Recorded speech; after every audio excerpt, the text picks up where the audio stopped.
Hello everyone, Ali here. Today I'm doing a very long overdue review from my uh, Alien 3 Dog Alien by Prime 1 Studios. So the production of this alien specific dog alien design went through a lot of changes and stuff, and this is actually the last movie that H.R. Giger had any kind of involvement in. And I'll explain what happens. It's pretty sad how they use his name and design and change it around. So anyway, so I'm going to explain, this will be my introduction, so I'll place a timestamp where you guys can skip this. It may be a little long.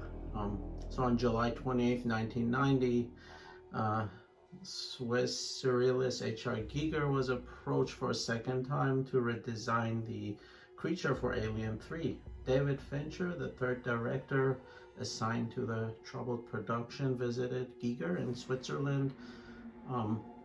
And because of his former collaboration with Ridley Scott, Giger believed he would have the same kind of relationship with Fincher. However, Giger was asked to rethink the life form from Alien, providing an aquatic facehugger, a chestburster, the alien skin, and a four-legged version of the adult alien. Given little time, Giger came up with interesting improvements, and he quotes, "I worked like crazy on it." He recalls, "I had special ideas to make it more interesting. I designed a new creature which was much more elegant and beastly compared to my original. It was a four-legged alien, more like a lethal feline, a panther or something. It had a kind of skin that was built up from other creatures, much like a symbiosis." Yeah, so the artist, he was perplexed. However, when Tom Wardroff and Alec Gillis from Amalgamated Dynamics, or Studio ADI, the company responsible for the execution of the creature, told Giger that they had their own design. And Giger says, "The alien has been my baby. So when I was asked to change the creature into a less humanoid beast, I hoped that my decisions would be done without other ideas. I thought since I got an Oscar for my alien, it would be me who gave advice on how it would look." When Wardroff and Gillis said that they had their own ideas, I was very upset. However, despite this, Giger continued to fax his designs and his ideas to them, full-scale drawings, sculpt of the alien, and a short reference film, offering all of them to the production. However, they all declined this. So he had not been told that Studio ADI had been contracted not only for the execution of the new alien, but for its design as well. David Fincher neglected to inform me that Woodruff and Gillis were also contracted to take care of the redesign of the alien. I found out much later. Giger recounts, "I think I had the job and that Woodruff and Gillis would work from my plans. On their side, they were convinced that it was their job and accepted my suggestions with pleasure. So they believe that all my effort was based on a huge love for the matter, because I worked hard even after my contract was over." After 18 months, the film finally neared its summer 1992 theatrical release date. When Fox in Geneva organized a screening for Giger's friends and co-workers, the artist was horrified by the credit he saw on the screen, which was not the one specified in his contract. In the contract, it states exactly how I should be credited. And this was a mistake, said Giger. They break the contract because they're saying in the movie that's it's only original design by Giger and not Alien 3, so it looks like I didn't even work on it. These are quotes from Hans Rudy Giger himself. Immediately, a letter was written to Fox Geneva, who made no attempt to clear up the matter with Fox LA. Their comment was, all press materials and posters have already been produced, so it would be too late for changes now. Then after a second screening for the press on September 3rd, 1992, Giger realized that his name was also missing from the movie's end credits. Even later, the ADI personnel gave a series of interviews that minimized Giger's Alien 3 contribution by praising him only as the Alien creator while claiming that their version was truer to his original design paintings than the suit he himself had constructed on Alien. So the final blow occurred when the Academy overlooked Giger's contribution to the film in 1980. Giger received an Academy Award in the effects category, despite the fact that his screen credit for Alien had not included the word effects.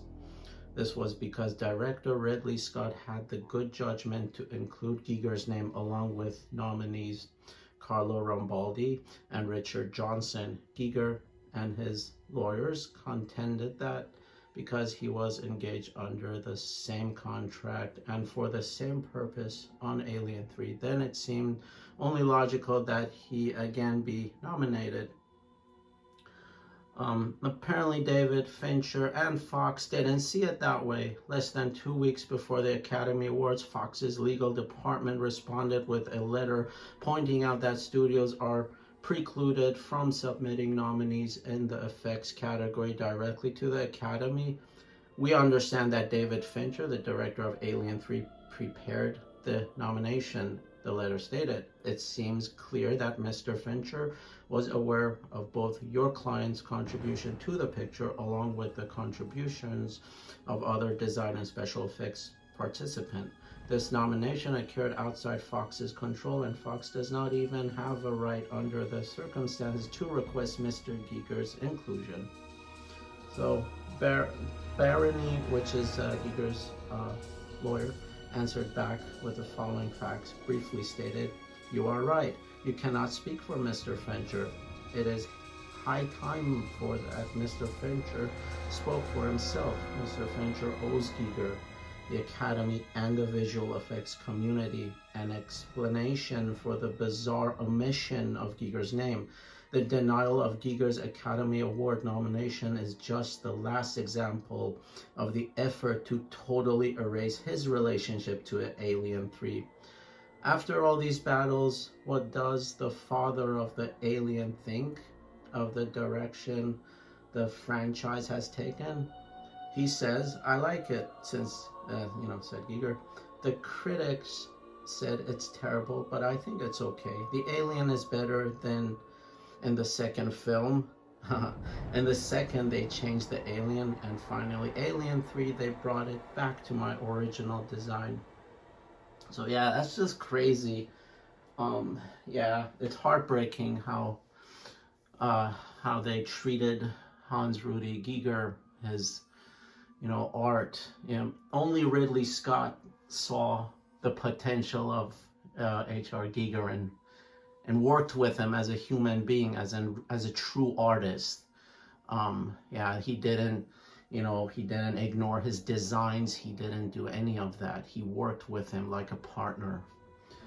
Yeah, it's pretty heartbreaking. I will definitely include Giger's sketches and everything. And also Giger did design the Alien 3 statue, the one that he wanted to be in the movie, and that's in his museum.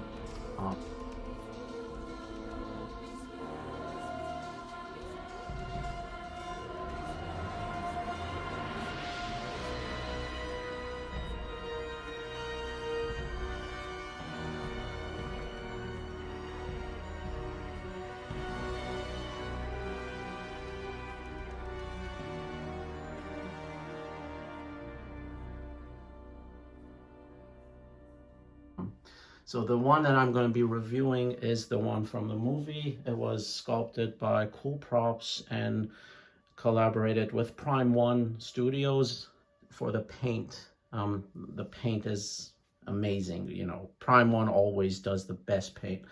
So let's go ahead and get a closer look. So yeah, here it is. I'm actually displaying it with a DX head.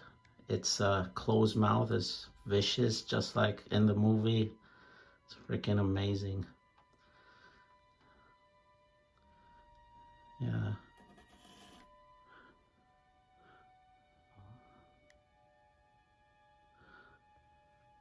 You can see how even with Studio ADI changing the design, making it more fleshy, it still holds that elegance that it has, just like Big Chap in Alien 1.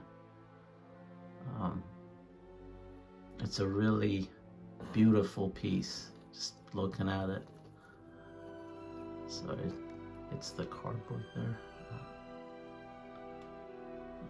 Amazing paintwork. This was released like 5 years ago, and this has been in my collection for 4 years. I bought it through Sideshow Collectibles, but I got it as a regular version. I got the DX head later on from eBay.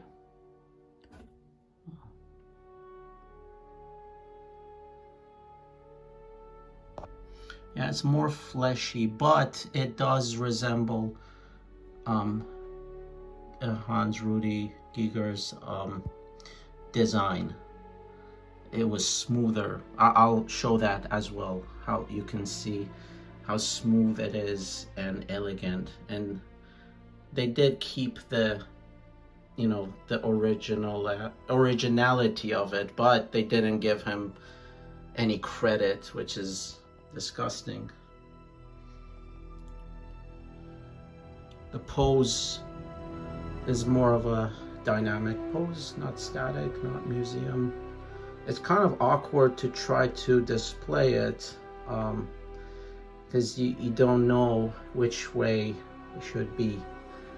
From the front, from the side, you know, it has an awkward pose.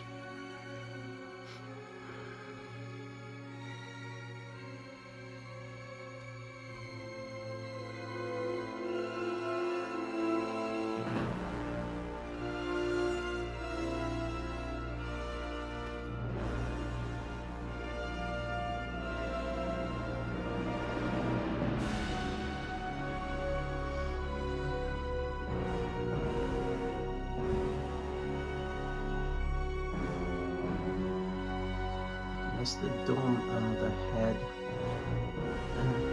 The creases in the head, this was also on Giger's original drawing sketches design, and it was told that it was when the alien ran, air was supposed to go through those creases and make like a music melody type theme. I'm not sure what the story behind it was. It's like scare its enemies or its prey, but that's pretty awesome if they would have done that. Yeah.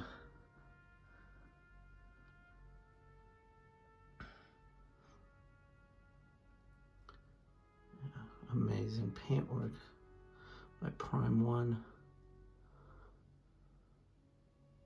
Yeah, out of the whole Alien franchise, Dog Alien and Big Chap are the main events. You know, the warrior alien from Aliens, you can tell it's not original. I mean, it's a good movie, don't get me wrong. I love that movie. It brings back a lot of nostalgia for me, but after learning the whole story behind it, it's like, it lacks. It's not elegant. It's not, you don't see, you see Giger's work, but you see it's plagiarized, it's copied. Yeah.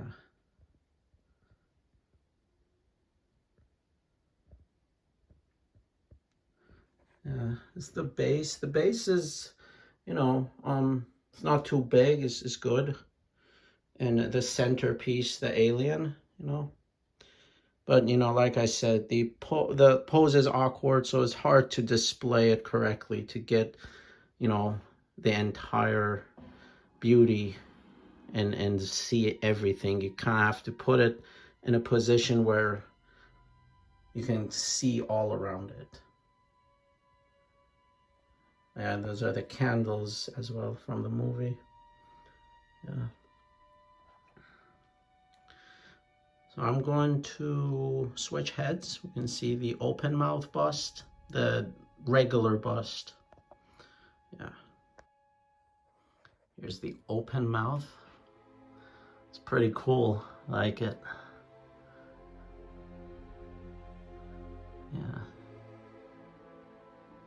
Alien 3, Ripley is the hero of the movie. She dies in the end, and it's because she has a queen alien growing inside her chest.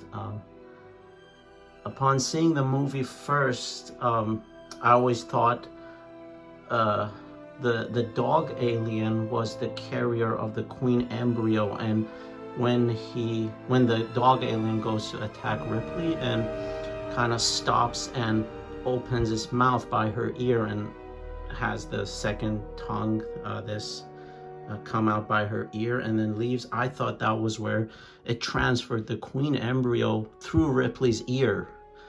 I didn't know that. Well, after reading the whole story and about it, it seems like the royal facehugger carried two embryos, one for the queen, one for the protector, which is the dog alien. I think it would have been, you know, my theory, I think is, you know, I like that theory more because in Alien Covenant, we see the parasite go through one of the crew members' ear and then burst out of his back, a neomorph bursts out. So that's, I kind of like my own theory. I know it's incorrect, but I will stick with my own theory for it. Yeah.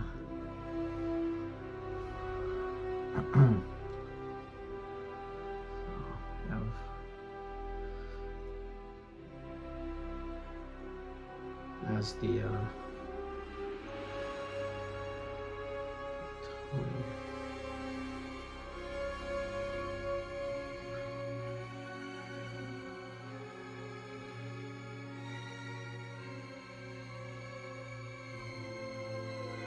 it's kind of the pose, the way I display mine is like this.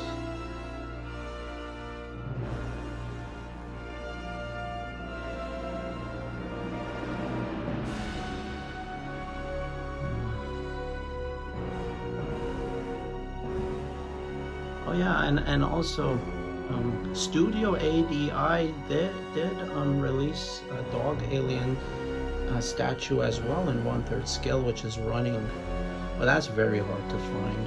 I've only seen one person has it in the US. That was retailing for $4,000. The Studio ADI shop shut down for some reason. I don't know if they went out of business or they're working on their website. I check their website all the time to see if it's back up, but it's not. But yeah, they did release some really awesome statues that are very hard to find. I've never seen it anywhere. I've just seen the pictures of it from a collector in the US. But yeah, so.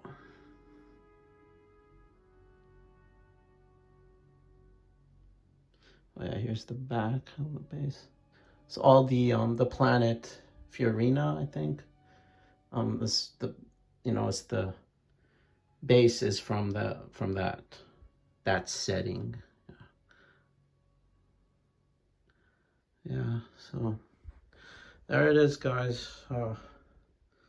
I know this one was a long review, but I hope you guys enjoyed. Yeah, thanks for watching. Have a great day.